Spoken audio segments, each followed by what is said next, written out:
Assalamu alaikum.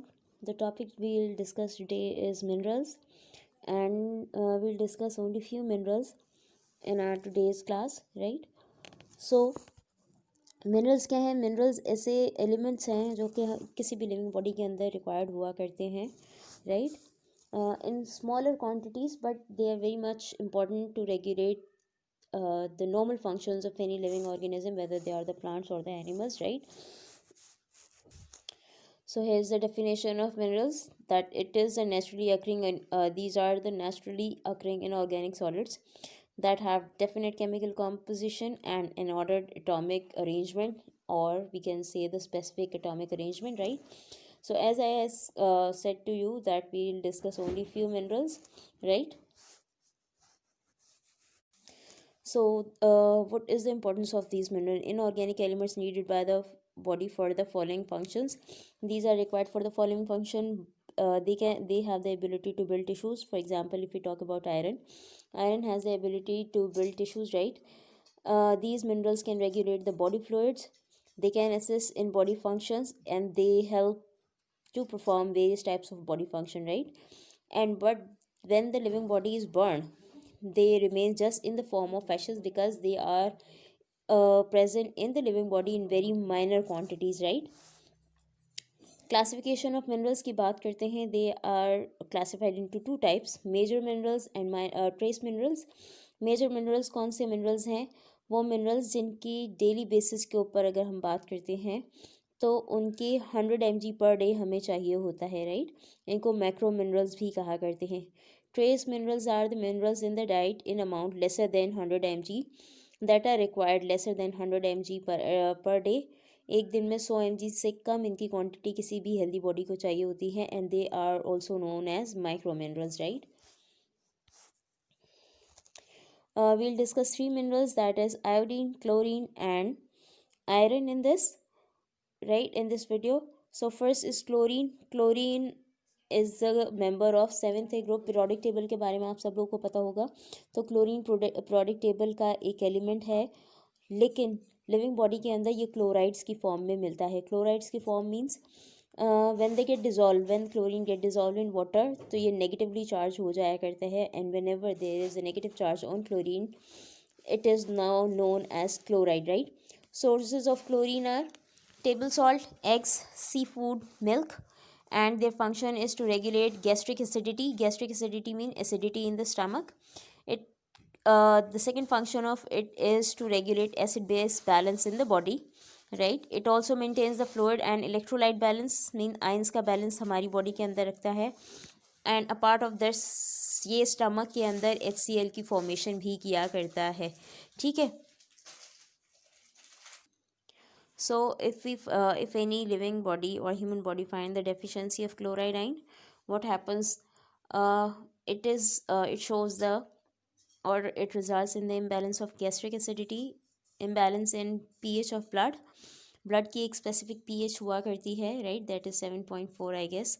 और अगर ये बॉडी फ्लूइड को मेंटेन नहीं रख पाता है तो नोज़िया फील हुआ करता है. नोज़िया मीन दिल ख़राब हुआ करते, मतली हुआ करती है, और इसकी डेफिशिएंसी की वजह से एग्जॉस्टेशन भी होती है, लोग जल्दी थक जाया करते हैं, राइट? क्लोरीन की बाकी नॉर्मल डेली लाइफ के अंदर यूजेज की बात करते हैं. It is usually use for the purification of water, to kill, इसको जर्मीसाइड के तौर पर भी यूज़ किया करते हैं. Germicide mean to kill the germs. उन मेडिसिन के अंदर, उन केमिकल्स के अंदर यूज़ होते हैं जो कि जर्म्स को किल करने के लिए यूज़ किए जाते हैं, राइट? इसके अलावा बहुत सारी मेडिसिन के अंदर ये यूज़ होता है दो कंपाउंड्स की फॉर्म में, कैल्शियम सोडियम क्लोराइड और कैल्शियम क्लोराइड की फॉर्म में ये डिफरेंट मेडिसिन के अंदर यूज़ हुआ करता है. इसके अलावा ये ब्लीचिंग एजेंट के तौर पर यूज़ होते हैं in cotton industry, linen and wood pulp paper industry के अंदर. वुड पल्प का यानी लकड़ी के गूदे का और कॉटन के कलर को डी कलराइज करने के लिए यूज़ हुआ करता है, ठीक है? Apart of that, in organic compounds it is found in the form of chloroform, carbon tetrachloride, and these covalent compounds or organic compounds are manufactured by the help of chlorine, right? इसके अलावा हमने ऊपर बात की कि ये जर्मीसाइड के तौर पर काम करते हैं, तो उससे जो जर्मीसाइड या इंसेक्ट्स को किल करने वाली केमिकल्स बनते हैं, they are known as DDT, right? Rubber के अंदर भी ये यूज़ होता है, प्लास्टिक्स के अंदर ये यूज़ होता है, और क्लोरीन की बनी हुई जो प्लास्टिक प्रोडक्ट्स होती हैं they are known as polyvinyl chloride and synthetic rubber. जो मसनूई रबर तैयार किया जाता है उसके अंदर भी क्लोरीन यूज़ हुआ करता है, ठीक है।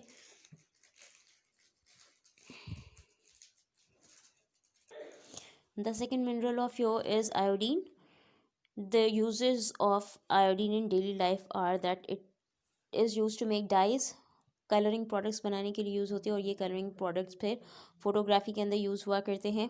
फार्मास्यूटिकल्स के अंदर, मेडिसिन बनाने वाली कंपनीज़ के अंदर ये डिफरेंट मेडिसिन को बनाने में यूज़ हुआ करते हैं, स्पेशली एंटीसेप्टिक्स को बनाने में। और आयोडीन से बना हुआ जो एंटीसेप्टिक है that is known as tincture. Most of us are very much familiar to this chemical iodine tincture. Reddish colour का हुआ करता है और ये एंटीसेप्टिक के तौर पर जर्म्स को ख़त्म करने के लिए वाउंड्स के ऊपर यूज़ किया जाता है, राइट। इसके अलावा अगर हम अदर कंपाउंड्स ऑफ आयोडीन की बात करते हैं that are sodium iodide, potassium iodide, these are the two types of salts that are use in the formation of medicine, right. Living body की अगर बात करते हैं तो अगेन ये आयन की फॉर्म में लिविंग बॉडी के अंदर प्रेजेंट हुआ करता है, नेगेटिव चार्ज की फॉर्म में होता है and now it is known as iodide, right. Iodide की फॉर्म में ये होता है। Sources of iodine are iodise salt, और सी फूड को अगर हम यूज़ करते हैं तो उसमें ये हमें मिला करता है। फंक्शन इसका क्या है, regulation of basal metabolic rate, metabolic rate को ये कंट्रोल करता है। और अगर आयोडीन की डेफिशिएंसी हो जाती है तो गटर हुआ करता है। आपके सामने ये एग्जांपल दी हुई है, नेक रीजन के अंदर जो ग्लैंड्स हैं वो डिस्टर्ब होते हैं, थायराइड जो है वो डिस्टर्ब हुआ करता है, क्रिटेनिज्म हुआ करता है, जिसके अंदर बॉडी जो ऑर्गन्स है वो इरेगुलर हो जाया करते हैं, ठीक है। इसके अलावा मैक्सिडीमा एक डिजीज़ हुआ करती है जिसके अंदर ये स्किन डिजीज़ हुआ करती है, प्लस फ्लैश के अंदर भी ये डिजीज़ हुआ करती है जिसके अंदर हाथ पैर ख़राब हो जाया करते हैं, right. The third mineral that we are going to discuss is iron. This is trace mineral, मतलब इसकी क्वांटिटी की अगर हम बात करते हैं तो इसकी क्वांटिटी ह्यूमन बॉडी के अंदर less than 100 mg per day required हुआ करती है, ठीक है। इसलिए इसको ट्रेस मिनरल या माइक्रो मिनरल्स के अंदर इसको इंक्लूड किया जाता है। इसकी सोर्सेज की बात करते हैं, it is found in muscle meat, poultry products के अंदर हुआ करता है, लिवर के अंदर होता है, लेग्यूम्स के अंदर होता है। लेग्यूम्स क्या होते हैं, वो पौधे जिनमें फली के अंदर बीज हुआ करते हैं। फॉर एग्जांपल हम मटर की बात करते हैं, हम लोबिया वगैरह की बात करते हैं। Part of that iron is also found in dry fruits, grains, bread, cereals के अंदर हुआ करता है। Dark green vegetables, dark green और लीफी वेजिटेबल्स के अंदर ये हुआ करता है। और मोलासिस के प्रोसेस के थ्रू भी आयरन ऑब्टेन हुआ करता है, राइट। फंक्शन की बात करते हैं, सबसे इंपॉर्टेंट फंक्शन है that it is responsible for the transportation of oxygen and carbon dioxide in the body. क्यों? क्योंकि आयरन जो है वो ब्लड का पार्ट हुआ करता है और ब्लड ही वो कंपोनेंट है that is carrying oxygen carbon dioxide to the various parts of the body, right. Blood की बात हम लोगों ने की तो ब्लड के अंदर रेड कंपोनेंट होता है और रेड कंपोनेंट हीमोग्लोबिन की वजह से होता है, और हीमोग्लोबिन जो है वो आयरन ही का कंपाउंड है, right. So it is important for the hemoglobin formation in blood, right. It is also a component of cellular enzyme essential. These enzymes are essential for energy production.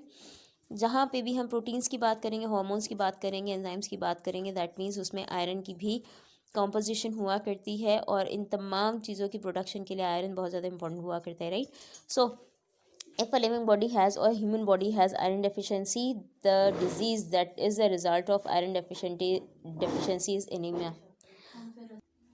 So here is a diagram that is relevant to normal amount of red blood cells and anemic मतलब shortage, anaemic mean shortage of red blood cells. ये दोनों की diagrams हैं, ठीक है।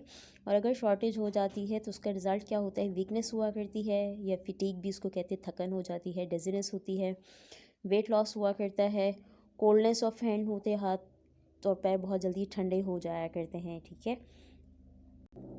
Iron की daily life में requirement और इसकी टाइप्स की बात करते हैं। In daily life iron metal has a wide range of application, बहुत सारी चीज़ों की मैन्युफैक्चरिंग के अंदर ये यूज़ हुआ करता है। और इसकी एक्सट्रैक्शन की बात करते हैं, it is extracted by an ore, by heating from an ore, by heating on a very high temperature in a blast furnace. एक स्पेशल किस्म की फर्नेसेस होती हैं जहाँ पे आयरन को मेल्ट किया जाता है और उसकी एक्सट्रैक्शन की जाती है मिनरल से। मिनरल्स मीन आयरन को ज़मीन में से निकाला जाता है और ये पत्थरों की फॉर्म में होता है और उसमें से आयरन को एक्सट्रैक्ट आउट किया जाता है। तो ये जो ओर्स होती हैं इनको आयरन क्योर्स मतलब वो मटेरियल जिसको कि ज़मीन से निकाला जाता है और फिर उसके बाद आयरन के डिफरेंट कंपाउंड्स होते हैं, कंपाउंड्स की फॉर्म में आयरन ज़मीन से निकलता है और फिर उसके बाद उनको बहुत हाई टेम्परेचर के ऊपर फर्नेसेस भट्टियों के अंदर गर्म किया जाता है और उन भट्टियों को कहते हैं ब्लास्ट फर्नेस। फर्नेस का मीन भट्टी है, ओके। और depending upon the purities iron is classified into 4 types. इनकी प्योरिटीज़ और इम्प्योरिटीज़ की बेसिस के ऊपर इसको 4 टाइप्स में डिवाइड किया जाता है। Pig iron, cast iron, wrought iron और स्टील। वन बाय वन हम सबको डिस्कस करेंगे। Pig iron is the most impure form of iron and it contains impurities. इसके अंदर जो इम्प्योरिटीज़ हुआ करती है उसमें फॉस्फोरस है, सल्फ़र है, मैग्नीज़ है। पिग आयरन की बात करते हैं तो ये हार्ड होता है, ब्रिटल होता है, मतलब ये टूट जाता है, अगर ज़ोर से ज़रब लगाई जाए तो ये टूट जाता है, टेढ़ा हो जाता है। और इसको ज़्यादातर क्योंकि ये एज इट इज़ यूज़ नहीं हो सकता है, इस चीज़ को कास्ट आयरन या फिर स्टील के अंदर कन्वर्ट किया जाता है। ठीक है। कास्ट आयरन की बात करते हैं, ऑब्वियसली इसकी सोर्स है पिग आयरन। ये भी ब्रिटल होता है, इसको वेल्ड नहीं किया जाता या इसको मोड़ा नहीं जा सकता है, राइट। लो टेंसाइल स्ट्रेंथ होती है, मतलब इसको प्रेस कर सकते हैं, इससे जो बल्कि प्रेस नहीं कर सकते, हाँ, इसकी जो टेंसाइल स्ट्रेंथ होती है, फ्लेक्सिबिलिटी की स्ट्रेंथ होती है, वो कम हुआ करती है। और इसको स्टोव्स के अंदर, प्रिपरेशन के अंदर, जो बर्नर्स होते हैं चूल्हों के, उसके अंदर यूज़ किया जाता है, कुकर्स के अंदर यूज़ किया जाता है, रेडिएटर के तौर पर काम करते हैं, लैंप पोस्ट या रेलिंग के तौर पर इसको, रेलिंग बनाने के लिए इसको यूज़ किया जा सकता है, right. These are the further 2 types of iron, that is wrought iron, purest commercial form of iron है। कास्ट आयरन से ये को जब ज़्यादा हीट करते हैं तो वहाँ से ये फिर फर्नेसेस से ऑब्टेन होता है। इसमें से इम्प्योरिटीज़ को रिमूव किया जाता है। सॉफ्ट होता है, टफ होता है और मेलिएबल होता है। मेलिएबल मीन इसकी वायर्स बनाई जा सकती हैं, ठीक है। इसको फॉर्ज भी किया जा सकता है, प्रेस भी किया जा सकता है, इसको वेल्ड भी किया जा सकता है, जोड़ा भी जा सकता है। जबकि अगर हम बात करते हैं कास्ट आयरन की, तो उसको जब आप हिट करेंगे तो वो टूट जाएगा, ठीक है, वो मोल्डेड नहीं हो सकता है। It is use to make nails, chains, iron rods, sheets, agriculture implements, मतलब एग्रीकल्चर के अंदर यूज़ होने वाले जो डिफरेंट टूल्स हैं उनके अंदर भी ये यूज़ हो सकता है, ठीक है। स्टील की बात करते हैं। Alloy of iron mean form of iron है, इसको पिग आयरन से बनाया जाता है। ये सबसे ज़्यादा हार्ड है, टफ है, स्ट्रॉन्ग है और इससे वायर्स बनाई जाती हैं, शीट्स बनाई जाती हैं, डिफरेंट जो हैवी किस्म की मशीन्स होती हैं उनके टूल्स बनाए जाते हैं, ठीक है। परमानेंट मैग्नेट्स इससे बनाए जा सकते हैं और इसी से स्टेनलेस स्टील को भी बनाया जा सकता है, जो कि रस्ट प्रिवेंशन की क्वालिटी लिए हुए होता है, राइट। स्टेनलेस स्टील की बात करते हैं तो उसमें रस्ट नहीं लगा करता है। It is use in manufacturing of different steel products, for example cutlery है, फर्नीचर है, स्टील रॉड्स वाला फर्नीचर अगर हम उसकी बात करते हैं उसके अंदर यूज़ होता है। सीजर्स वगैरह के अंदर यूज़ होता है। डिफरेंट स्टील के यूटेंसिल्स इससे बनाए जाते हैं, ठीक है। Here is a flow diagram. Iron ores मतलब मिनरल्स की फॉर्म में ये आयरन ज़मीन से निकाला जाता है। Then it is melted in blast furnace at high temperature.